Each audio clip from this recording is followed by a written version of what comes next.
Good morning, everyone. Welcome back to my channel. Today we will continue the next paragraph of the chapter, that is when, where, and how. So, without any delay, let's get started from the page number 103. The paragraph, the importance of geographical factors.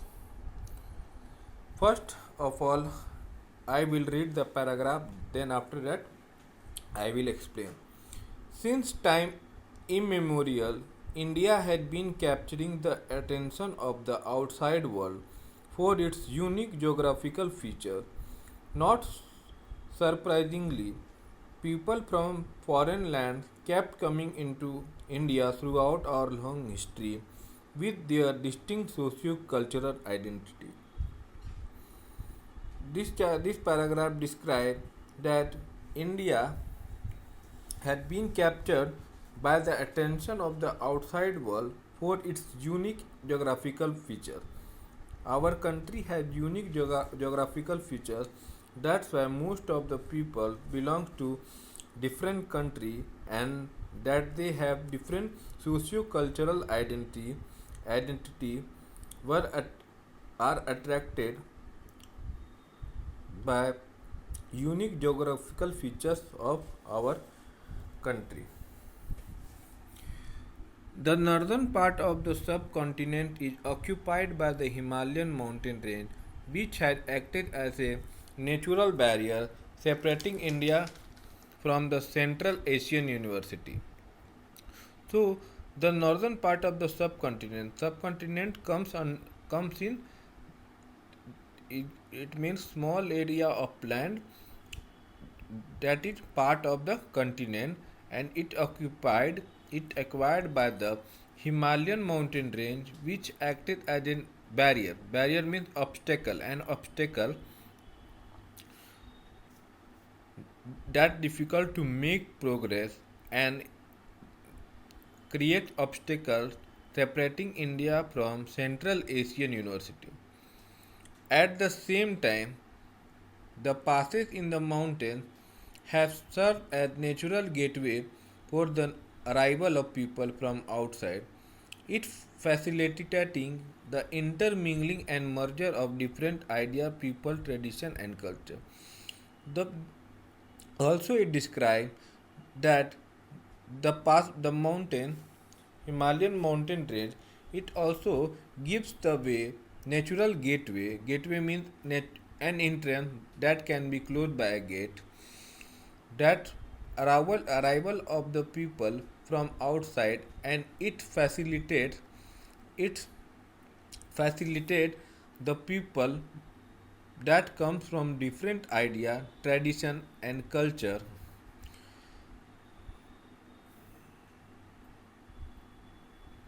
that mixed together. When all the people belong to different country, their idea, tradition, and culture will mix up. Another salient feature of the Indian subcontinent in the vast fertile stretch of Indo-Gangetic plain in the north below the Himalaya. The next important feature of the Indian subcontinent, that is in the Himalayan mountain range of the Indo-Gangetic plain in the north below the Himalaya. That land, it has enriched with fertile plants so that the human can grow of different types of crops, and the human settlement in this region came into existence. The third major physical feature of the subcontinent is the southern peninsula, separated from the north by Vindhyan mountain range. Another important feature of the subcontinent is southern peninsula that separates from the north by the Vindhyan mountain range, and this region is full of mountains, river, valley, plateau.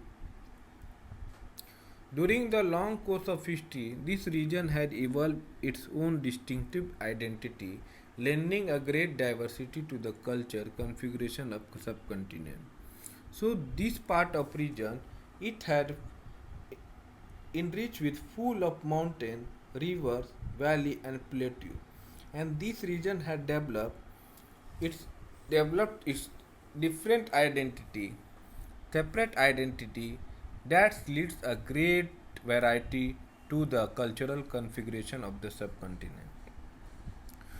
Next paragraph. In ancient times, people used to trade routes to travel across the region.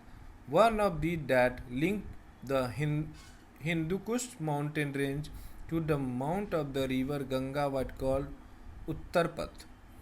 In ancient times, people used two-way so that they were able to do trade.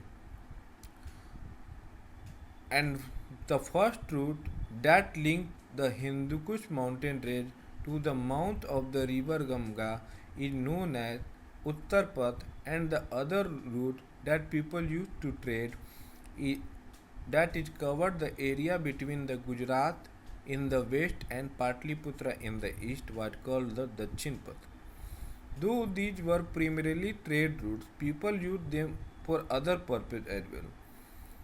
Using these routes, people used to do trade as well as used for other purpose like these routes were used by migrants, monarchs, and military leaders and spiritual leaders alike to achieve their respective ends. These, route, these routes were used by migrant people. Migrant people, the people who moved, moved to one place to another, monarch who ruled the empire or a country, and military leader and spiritual leader, the leaders who perform spiritual.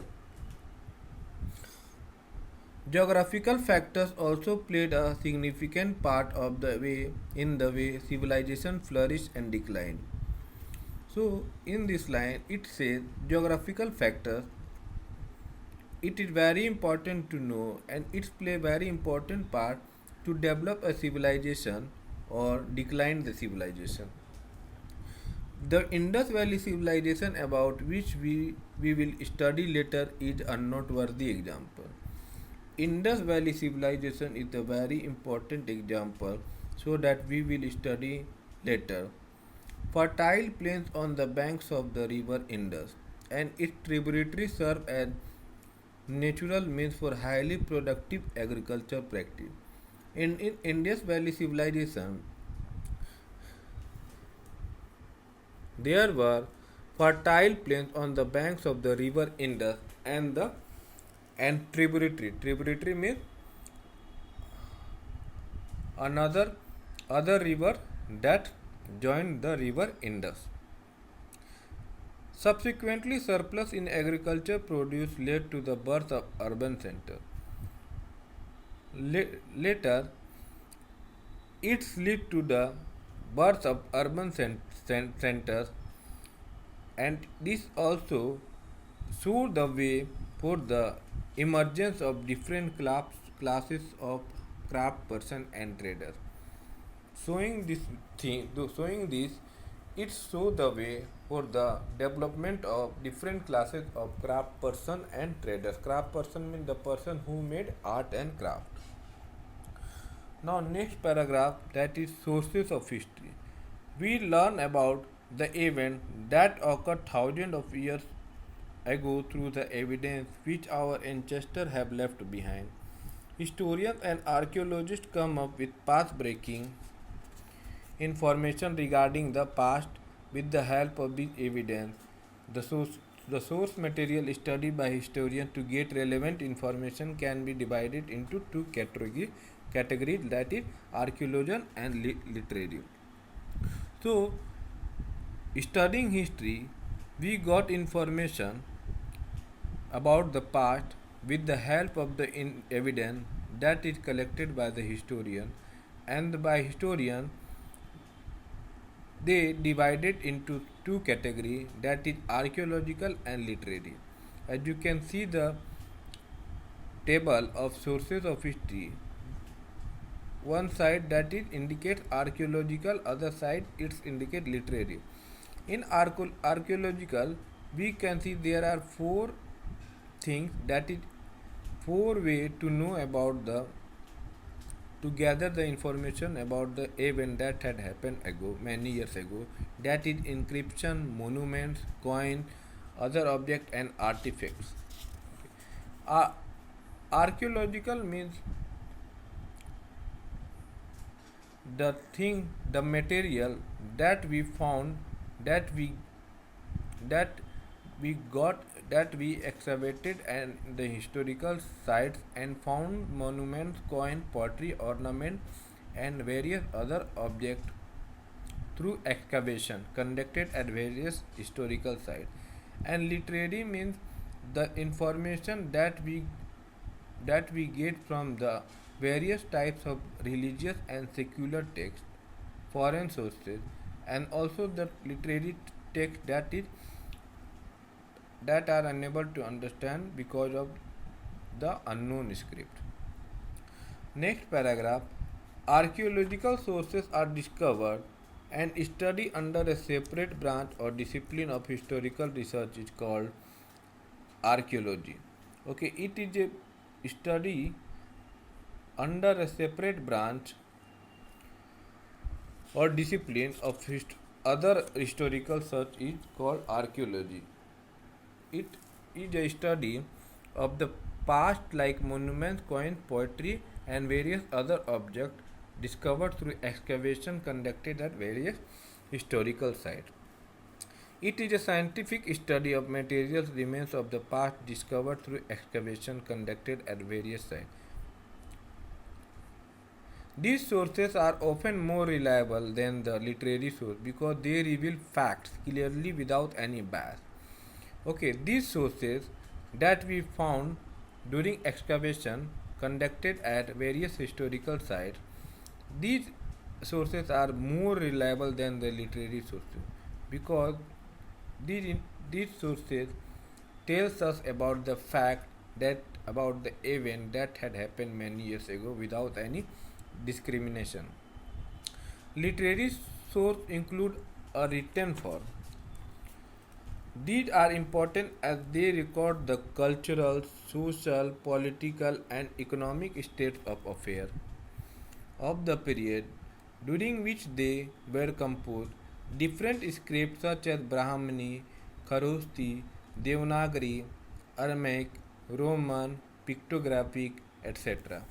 So literary source also comes in written form, and these are important as they gives us the information about cultural, social, political and economic state of affairs of the period during that they were composed. And with the help of literary sources, we come to know there are there were so many scripts such as Brahmani, Kharoshthi, Devanagari, Aramaic, and Roman, pictographic, etc. were used to compose this text. There are many literary texts that were not written and used no script. They were transferred from one generation to the next generation orally. Okay.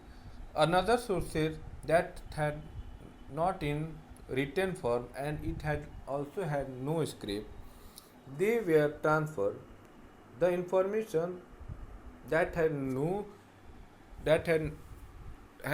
script, they were transferred that kind of information from one generation to the next generation. So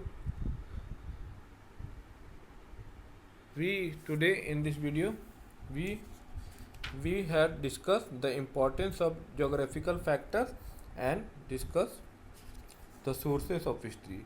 Next class we will start archaeological sources. There we will discuss about the inscription, monuments, coins and other artifacts. Okay, I hope you have understood this paragraph. Okay, we will discuss the next paragraph in our next class. Thank you.